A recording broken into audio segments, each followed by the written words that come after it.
Ahmed Hamisi, nimeshuhudia dakika 90 za ligi kuu Tanzania bara NBC Premier League. Simba Sports Club dhidi ya klabu ya soka ya Pamba. Sare tasa ya 1-1 inawanyong'onyesha mashabiki wa Simba. Nyinyi kwa upande wenu mmelipokeaje hili, lakini pia vile vile hamkulitarajia kuliona jambo la namna hii? Of course imekuwa surprise package ambayo wametupa leo Pamba Jiji.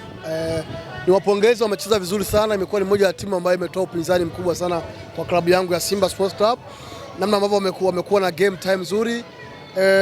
Game approach yao ya leo was very fantastic. Namna ambavyo wameweza kuisoma Simba vizuri nje ya uwanja na kuja kutupa ushindani mkubwa ndani ya uwanja. Ukiitizama klabu yetu ya Simba, nini ambacho imekosa leo? Imekosa vitu vitatu. Kitu cha kwanza imekosa natural central striker, mchezaji namba 9 wa ukweli, really namba 9 ambaye ataustendi pale kwenye eneo la box la mwisho. Na ndio maana mfuata mfumo mwalimu wa leo ni 4-3-3, sio 4-2-3-1 kama ambavyo wamezoea. Maana yake hapakuwa na natural namba 9. Wakati tunacheza leo na Pamba, Sulemani Mwalimu ana adhabu, yuko nje.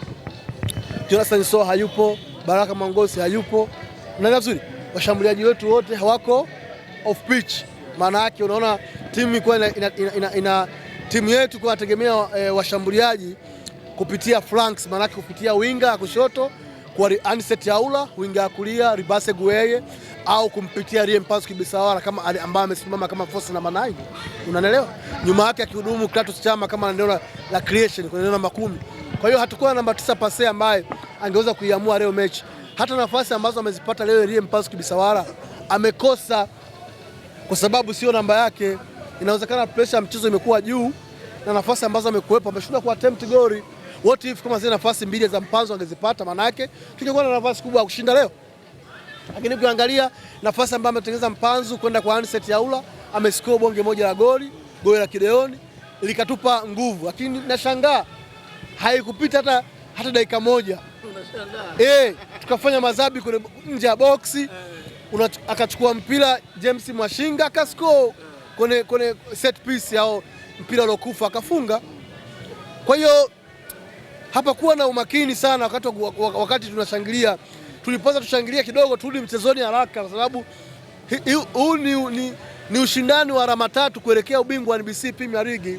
Inawezekana tulishangilia tukapitiliza. Wenyewe wakarudi mchezoni haraka ndio maana wakapata ile set piece ambayo wamepata wakaitumia ku level scoreboard.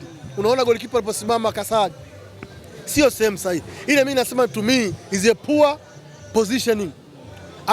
Ametoka kwenye goli lake amesogea mbele wakati foul inapigwa. Yeye ndo alipanga kabisa milingoti. Of course amepanga, lakini amepanga wenzie, amesahau kujipanga yeye. Ile ni poor position kafanya, kasogea mbele, goli kaliacha peke yake mita zaidi ya 5, goli liko nyuma. Maana yake amempa nafasi mpigaji kuchagua option ya kupiga, apige for post au ni ya post wrong. Lakini pili, wakati anaofuata mpira amechuchumaa chini badala ya kusimama au kuruka juu. Maana ameongezea nafasi mpira kuingia wapi? Golini Kasari. Kwa maana hiyo unataka kusema ya kwamba Kasari pamoja na Musa Pinpin Kamara, goli kama lile Musa Pinpin Kamara angefungwa? Siwezi kusema kama angefungwa au hakufungwa, lakini leo Kasari amefanya makosa mengi. Kosa alilofanya kubwa ndio hilo la kutoka kwenye goli wakati mpira unapigwa na kuchuchumaa wakati baada ya kuruka juu wakati mpira unapigwa. Yeye amepelekea lile goli kuingia kijepesi.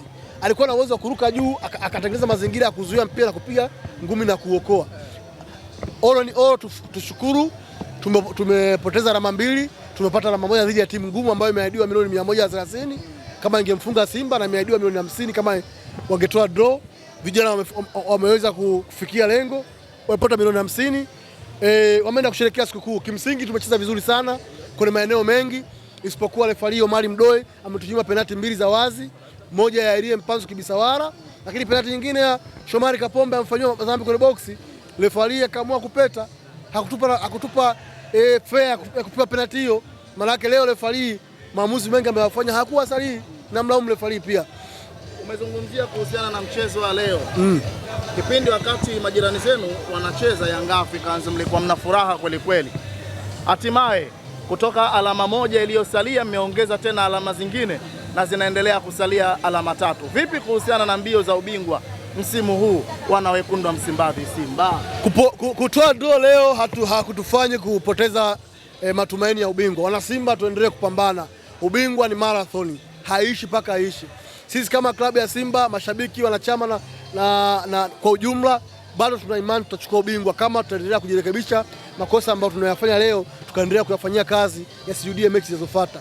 Maana yake once Yanga anapopoteza alama, sisi tunatakiwa kufanya ni sisi kupata alama na sio kudrop point kama ambavyo tumefanya leo hii. Hii hiyo mwisho isirudie tena. Mchezo wa Jumapili ni mchezo mgumu dhidi ya TRA United. Utakuwa pale Meja Jenerali Samuyo, tujue namna gani ambavyo tunakwenda kuwaonyesha wapinzani wetu na kupata matokeo. Kama Yanga atakuwa anashinda mechi yake au anapoteza alama na sisi tunapoteza alama, ubingwa hatuwezi kuchukua. Lakini kama Yanga atakuwa anapoteza alama na sisi tutapata alama, maana yake ubingwa tutachukua. Kumekuwa kuna malalamiko makubwa kwa wadau wa michezo, lakini pia vile vile kwa mashabiki wa Simba. Wengi wao wanazungumza na kusema ya kwamba kuna mtu yuko nyuma ya Simba ambaye anawatendea haki nyie na wanawafanya wao waweze kupoteza. Sasa huyo mtu kama yupo sangetupa leo zile penalti mbili. Kama kuna huyo mtu ambaye wanamsema wao nyuma mwiko kama yupo kwa ajili ya kutusaidia Simba tupate ubingwa. Leo tumefanywa madhambi kule penalty box zaidi ya mara mbili. Angemwambia refari wewe, baba. Tungepata mabao matatu leo, au sio? Na alama ngapi?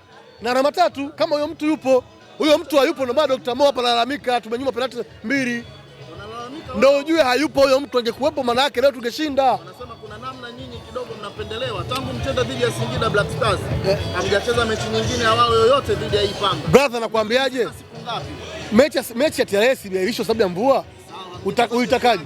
Utakaje? Kesho yake mngecheza. Uwanja haukuwa rafiki, umekauka juzi.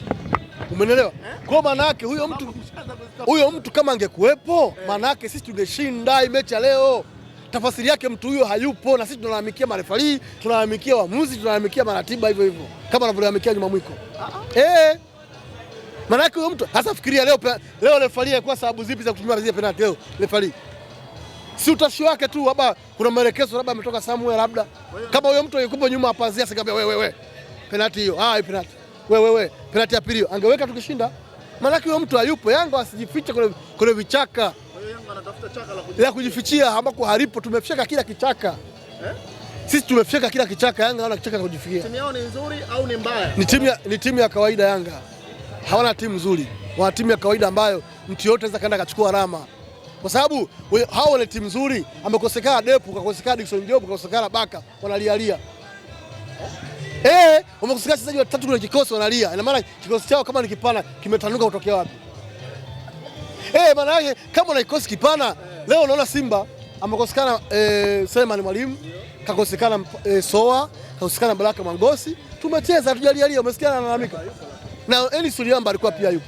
Yes. Unawaambia nini kwa mashabiki? Mashabiki wa Simba tujipange kuelekea mchezo unaofuata. Ni mchezo mgumu sana dhidi ya TRA United siku ya Jumapili. Tuicheze hii mechi jamani. Tusipoicheza hii mechi ni ngumu sana kushinda. Kila